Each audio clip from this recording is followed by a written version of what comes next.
तो जी हाँ, जैसा कि मैंने आपको बताया था कि आज हम जो है वो कौरमा बनाने लगे हैं, या आप यूँ कह लीजिए कि कढ़ाई गोश्त बना रहे हैं।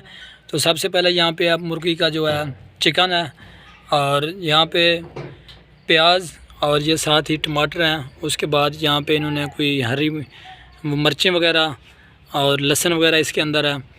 तो इस साइड पे जो है यहाँ पे इन्होंने नमक है, साथ ही लाल मिर्च, और यहाँ पे भी नमक वगैरह ही है मिसाला। ये देगची पड़ी हुई है, यहाँ पे इसके अंदर घी है एल। इस साइड पे भी कोई इन्होंने मिसाला जो है अपना खुफिया मिसाला जो होता है ना, तो यानी कि कढ़ाई के अंदर या गोश्त के अंदर जान डालने के लिए जो इन्होंने अपना कोई ज़ाती मिसाला तैयार किया, वो इसलिए इन्होंने साइड पे रखा है। मैंने इससे पूछा है पहले अज़मतुल्लाह खान से, मैंने कहा यार ये मुझे थोड़ा सा गाइड करो क्या चीज़ है। कहता नहीं ये जो है ना मैंने नहीं बताना, क्योंकि हर ज़ारी बात है, हर बंदे का अपना अपना कॉन्टैक्ट होता है और उसका अपना एक अंदाज़ होता है खाने के अंदर जान डालने के लिए, उसके अपने मिसाले तैयार करदा होते हैं। तो इसलिए ये जो साथ में मिसाला पड़ा हुआ है ना, ये इसका अपना कोई। तो बाद में मैं इससे पूछूंगा कि यार क्या चीज़ थी।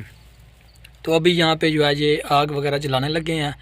उसके लिए जो है ये देखें ये क्या कितनी मेहनत करनी पड़ रही है अज़मतुल्लाह को, क्योंकि वहाँ पे तो इन्हें जो है वो सारा कुछ ही मिल जाता है, गैस वगैरह होती है या सिलेंडर वगैरह।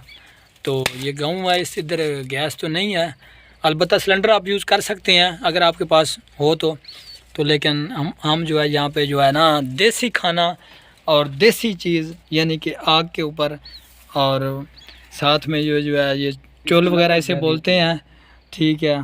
तो देसी तरीके के साथ बनाने लगे हैं, तो इसका एक टेस्ट जो है अलग ही होता है। हाँ, टेस्ट अलग होता है देसी तरीके का।